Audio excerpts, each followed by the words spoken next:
ଚାଲନ୍ତୁ ଆଜି ଆମେ ପ୍ରସ୍ତୁତ କରିବା ଆମଲେଟ୍ ମସଲା। ଆମଲେଟ୍ ମସଲା ପ୍ରଥମେ ତିଆରି କରିବାକୁ ହେଲେ ପ୍ରଥମେ 2ଟି ଇପି କିମ୍ବା ମ୍ୟାଗି ନେଇଯିବେ। ଗୋଟେ ପାତ୍ରରେ କିଛି ପାଣି ନେଇକି ସେଇ ଇପିକି ଯେମିତି ଛୋଟ ଛୁଆ କରି ଖାଆନ୍ତି ସେମିତି ବନେଇକି ଗୋଟେ ପାତ୍ରରେ ସେ ଇପିକି ବାହାର କରି ରଖିନେବେ। ରଖିନେଲା ପରେ ଅଣ୍ଡା ଆମଲେଟ୍ ବନେଇବାକୁ ହେଲେ ପ୍ରଥମେ 2ଟି ଅଣ୍ଡା ନେଇଯିବେ। ସେ 2ଟି ଅଣ୍ଡାକୁ ଭାଙ୍ଗିକି ତା ଦେହରେ କିଛି ହଳଦୀ ଗୁଣ୍ଡ, ଲୁଣ, କଞ୍ଚା ଲଙ୍କା, ଧନିଆ ପତ୍ର ଆଉ କିଛି ଗାଜର, ବିନ୍ ଏମିତି ତମ ହିସାବରେ ତମେ ଯାହା ଦେଇପାରିବ।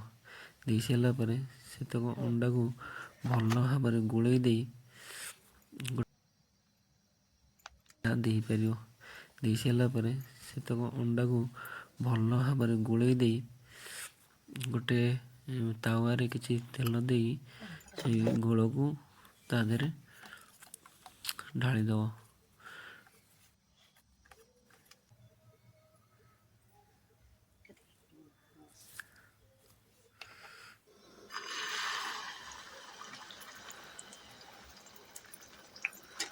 ଅଣ୍ଡା ଆମଲେଟ୍ର ତଳ ଭାଗ 30% ହେଇଗଲା ପରେ ପ୍ରଥମେ ତିଆରି କରିଥିବା ସେଇ ଇପିକି ସେଇ ଅଣ୍ଡା ଆମଲେଟ୍ର ଗୋଟେ ସାଇଡ଼୍ରେ ମଝିରୁ ଷ୍ଟପିଂ ଦେଇଦେବା, ଯେଉଁଟାକି ଆମେ ମସଲା ବୋଲି କହୁଛ।